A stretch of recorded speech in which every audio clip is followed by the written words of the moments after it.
Hello and welcome to CEO Insights, the program that interviews chief executive officers and other senior managers operating businesses here in Vietnam. And today I'm pleased to say that we have with us Mr. Bill Watson, who is the managing director of Coates Phong Phu.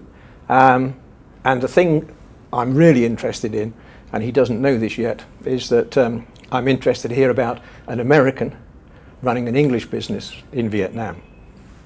Welcome. Good to have you on board. Thanks a lot, Leon. It's a pleasure to be here today. Good stuff, good stuff. So my first question, as always, is why Vietnam? How come you're in Vietnam? Wow, that's a personal story more than a professional story.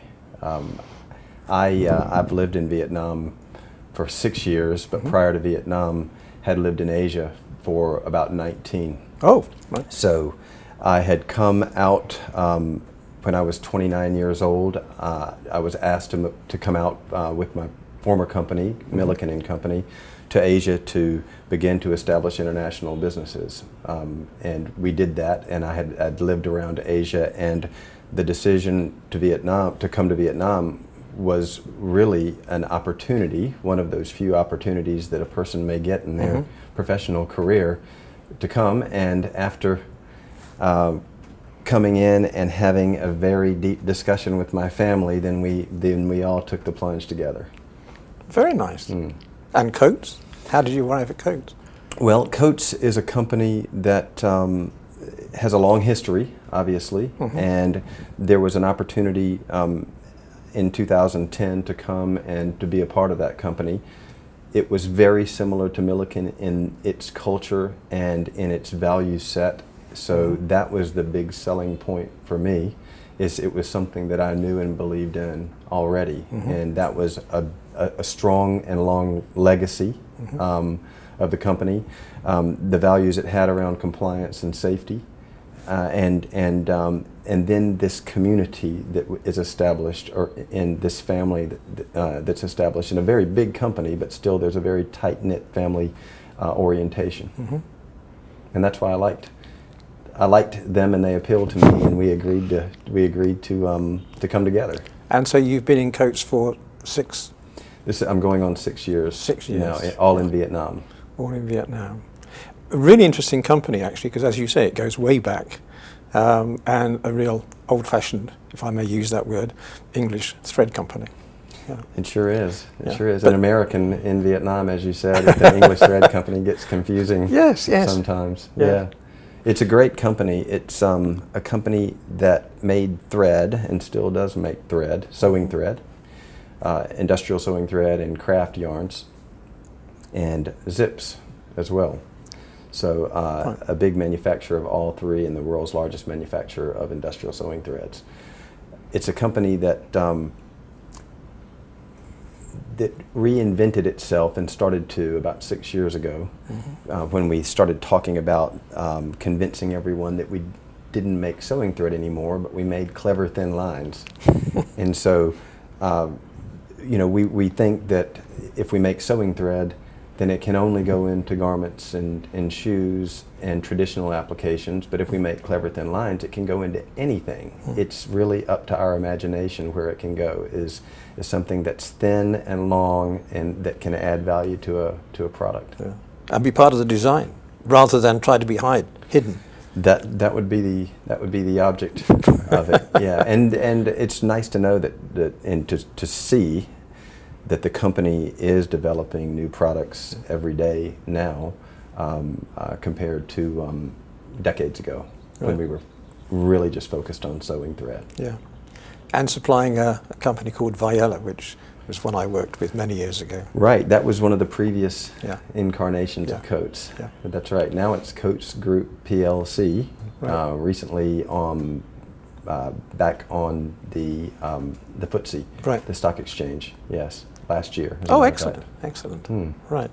And so, what is it like being an American with an English company in Vietnam? Because, if you like, the culture English-American is not too dissimilar, but it's a million miles away from Vietnam and production. Well, we don't have enough time to talk about the dissimilarities, but there are lots of nuances between Americans and British people that are really interesting and that could fill up a few hours of discussion. Two nations divided by a single language. That's that's right. But Vietnam? Being an American, right, in Vietnam, wow. I don't really think of myself as being an American in Vietnam, you know, although Vietnam and America has a lot of history behind it, right? I consider myself pretty fortunate to be an American working outside of America, and Vietnam is a place that's welcomed me, the people, the company has really welcomed me, and so once there's a connection that's made, we kind of lose the labels, actually. Right. So that's been a really positive experience that I've had, to say that we don't really think about that part anymore. Right. Yeah. Okay. Yeah. And the operating culture? Well, the operating culture's changed over the past 5 years of the company. We're trying to create a company that has a Western, or let's call it an international or a contemporary value set that actually sits well and is accepted well by Vietnam people with a Vietnamese value set. Right. And they overlap in some areas and they don't in some areas. But I've seen that in business in Vietnam, many companies are hierarchical Asian companies where it's a father, a mother, the son and the daughter, comprise the managing director, the finance director, the marketing director, and the marketing person. So we're trying to, we want people to come in and deliver, besides just the physical work, deliver ideas that make the company better. We want them to sign up to a very high standard of safety values and a very high standard of compliance, and that's a journey here. This is a developing country. It's a journey, and but we see things happening, right? We see people wanting to come to work to contribute and not just show up, right? We want to try to have people be in a family instead of just be in a company, right? And we want people to come in and take initiative instead of being told what to do. So there's a few values like that that we're trying to have people change to or identify with. Yeah. Given that Vietnamese are very family-oriented, both in work and in home, that should be a reasonably simple process of getting people to appreciate the family element of Coates. I think that's the first, actually that's the first piece of the buy-in, right? I can remember that when I first arrived, I went into the factory and I saw that about half of the people didn't have uniforms on. And we had a nice, tidy uniform, and I was asked, I asked, why doesn't everybody have uniforms on? And we said, oh, it's because they're on probation. And I thought to myself, gosh, how do you get people to buy into the family if you make them not be a part of it for the 6 months or the 3 months or the time that they're on probation? So that's one simple thing that we immediately changed. On the first day, you're a member, right? Yeah. And there were several different things that we did to let people know that they were in fact a valued member of the family, and that's they really were there nice. to be a part of it. Yeah. Because that's important to Vietnamese people, to feel as if they belong, because they do, and it's their contribution that makes the company successful, after all. I mean, I'm not suggesting that you're not important, but well, I think I might be the least important person in my company, actually. Okay, I would subscribe that we have 1,500 experts, right? And we just have to channel what they are expert at in order to be better.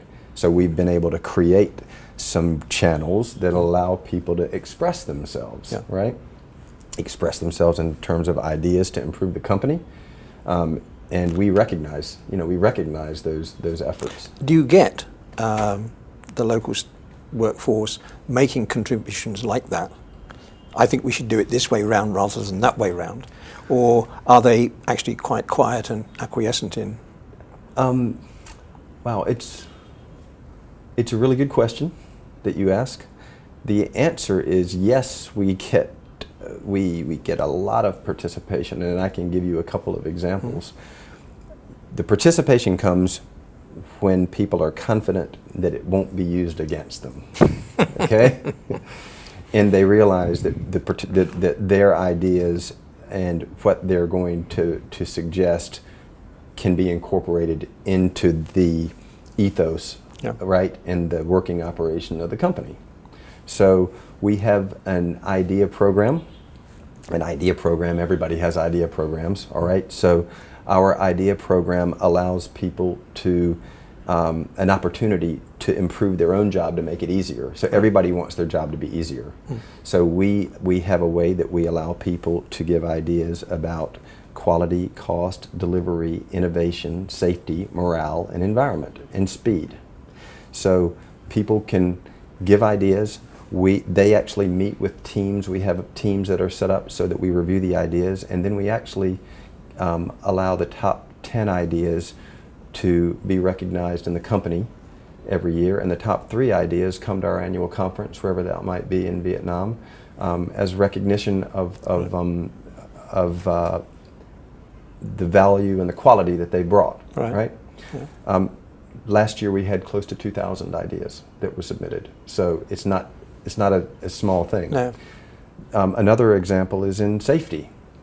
We were trying to figure out how to prevent future accidents. So we actually started a reporting system where people can actually identify unsafe conditions or unsafe behaviors, and when they do that, they have a very simple way that they record that, and then we go out when we receive these and we fix them. Right. So we actually removed over 3,000 future accidents from our facility just last year, because we got 3,000 ideas from the individuals.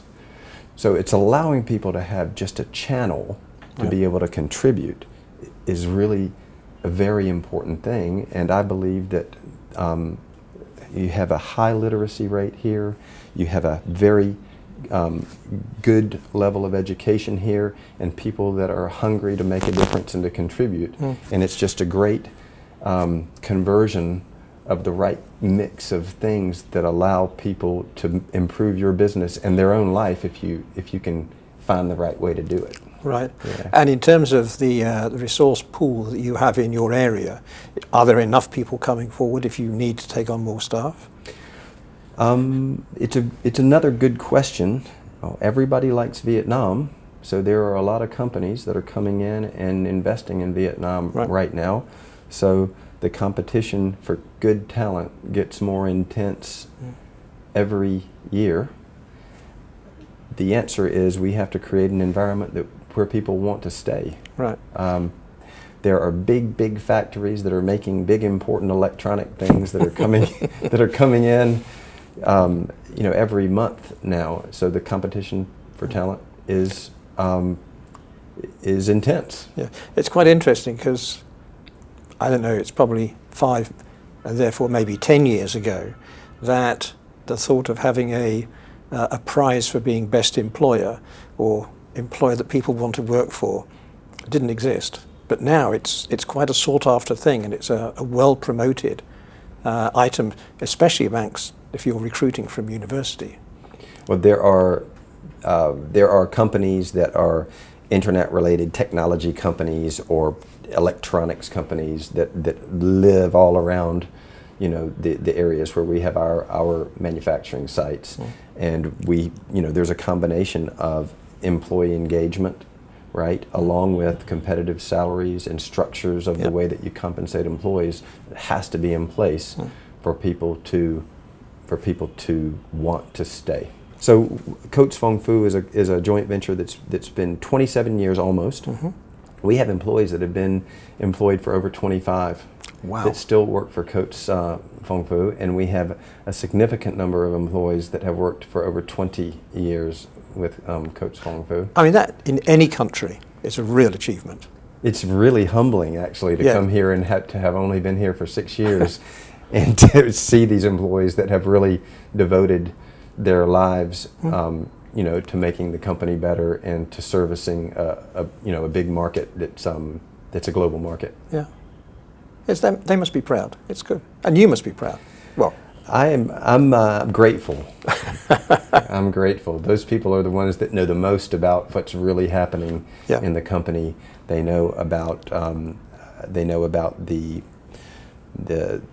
employee climate. They're the experts in certain departments, and they really do help make the company run day to day. And what do you think has been the impact of Coates being here, Phong Phu, been here for 27 years, on the local community and the immediate area around your factory? The impact of Coates in the local community. We get a very big population of employees that come from right around where our factory is, and so I know that that we are supporting the local community, right? There are temples and schools and stores and neighborhoods around the actual factory site, so we know that what we do actually contributes to that life outside. So it's important for us to make a connection to it, and the company has a corporate responsibility initiative in place where we do go out and support local schools, local colleges, and try to connect ourselves back into the community. In terms of people wishing to get into production as a career path, and production and manufacturing, what would be your advice as a man in the industry? What should they be doing? What should their education be? What courses should they follow? Oh gosh, I think in the type of business that we are in, certainly we're a chemical company that's putting chemicals and dyes on a thin substrate, right? So making thread is a lot of chemistry involved. I think a technical degree would be something that would be well placed.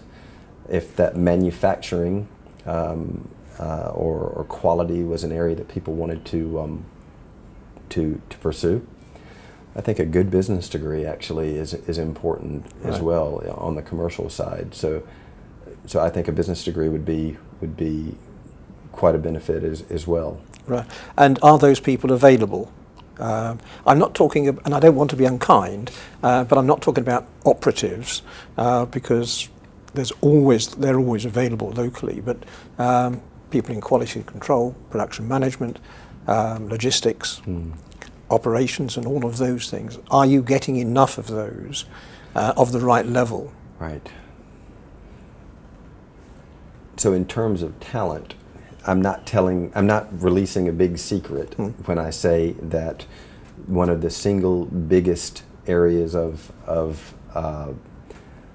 need in Vietnam is experienced and qualified middle management, right? So no secret at all. That's no secret at all. And so when you have, it's a supply and demand thing. When you have not a very big supply of things, there is a greater demand for it. And so the demand for middle management, qualified, talented middle management, and high potential, management is tough. There's a small pool here, but thankfully it's growing.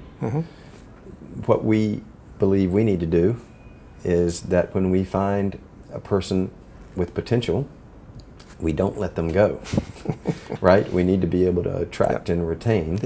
And I think that any good company that's looking forward in time and wants to make a bet on Vietnam, that needs to be, at the top of their priority list.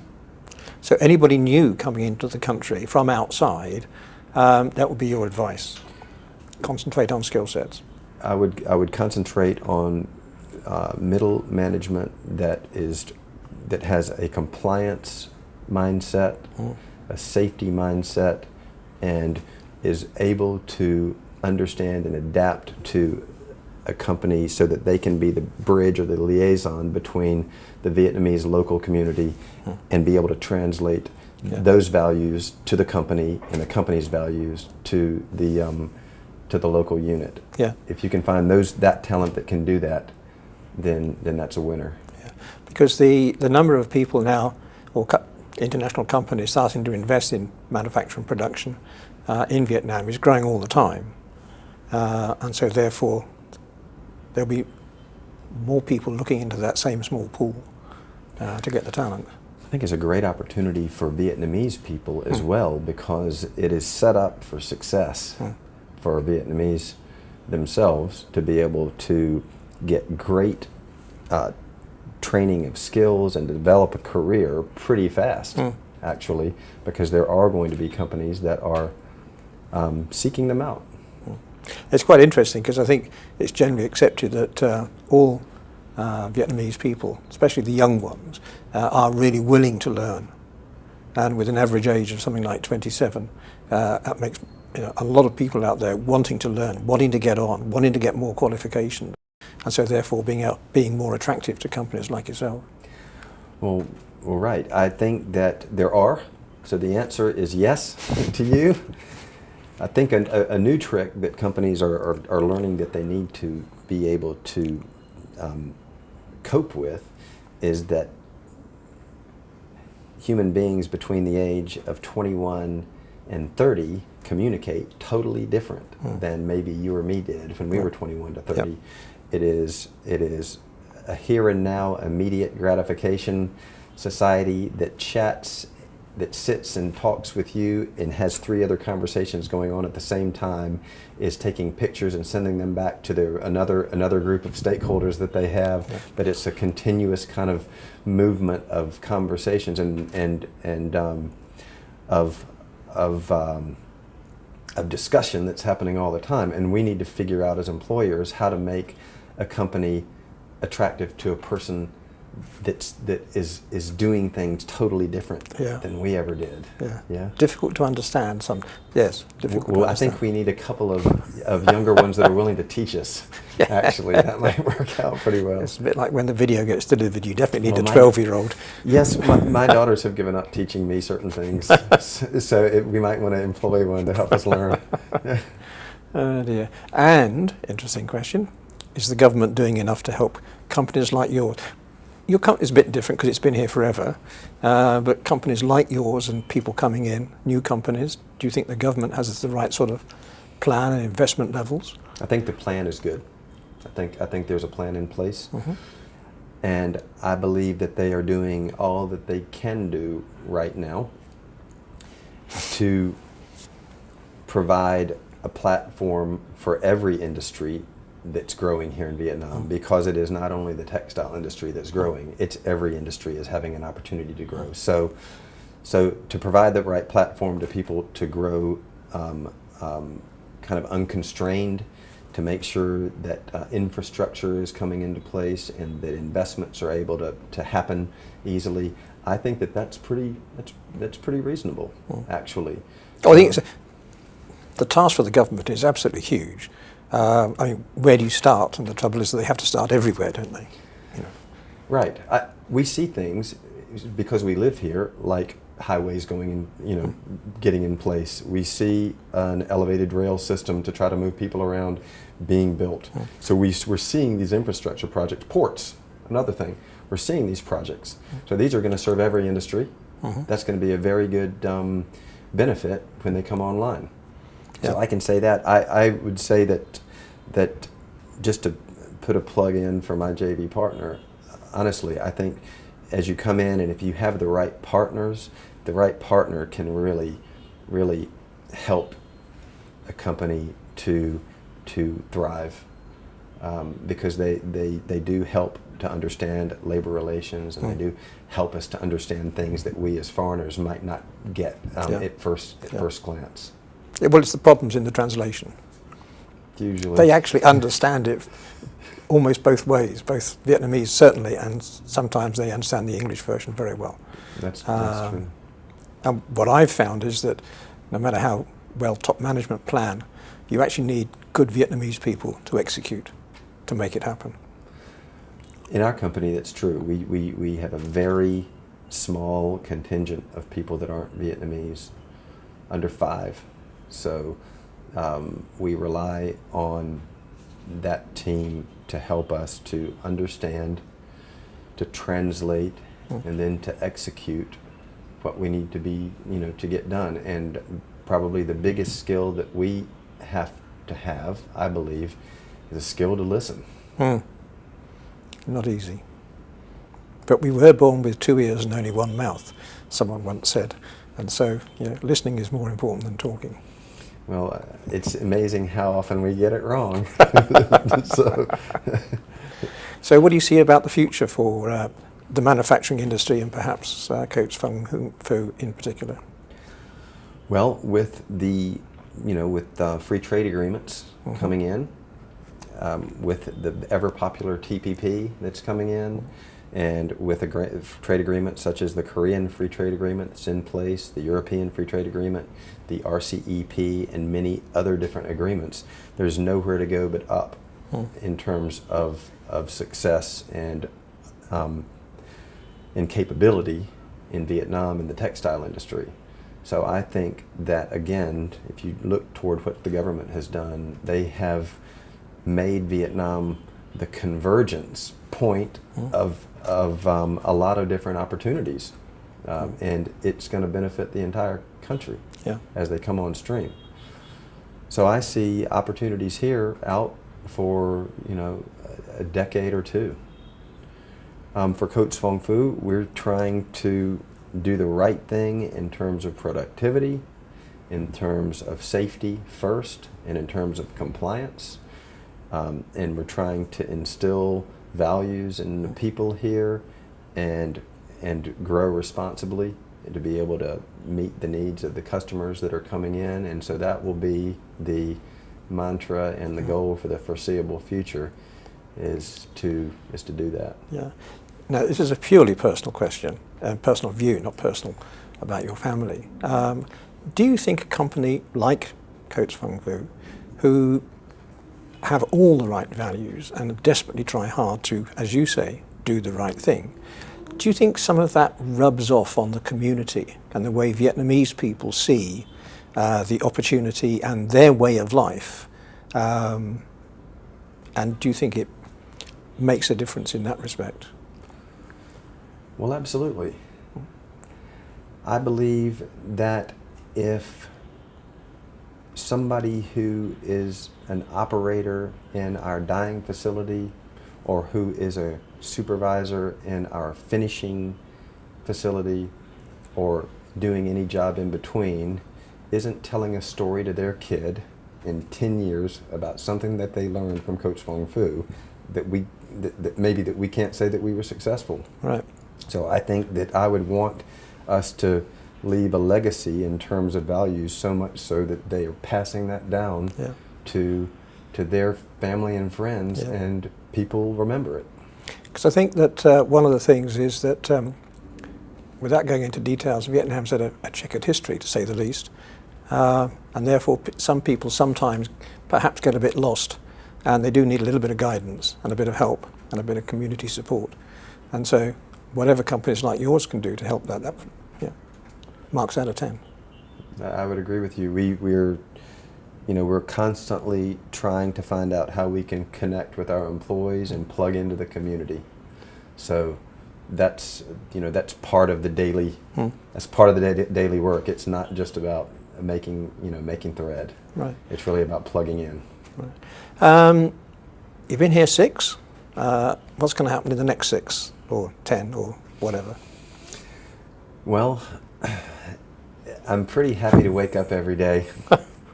Actually, I consider the appointment in Vietnam a blessing for me and my family, and really, I'm happy with the opportunity, and however I can contribute to the company and the country, I'm very pleased to continue doing that as long as I'm asked to do it. So I don't look too far in the future. You're getting Vietnamese. Yeah, maybe so. Bill, thank you very much indeed for your contribution today. It's been really interesting talking to you. Thanks. And a great pleasure to have you on the show. Thank you, Leon. Thank you very much indeed. I appreciate it. Thank you. CEO Insights, that's it for this session. Thank you for watching, and I hope you join us next time. Thank you. Goodbye.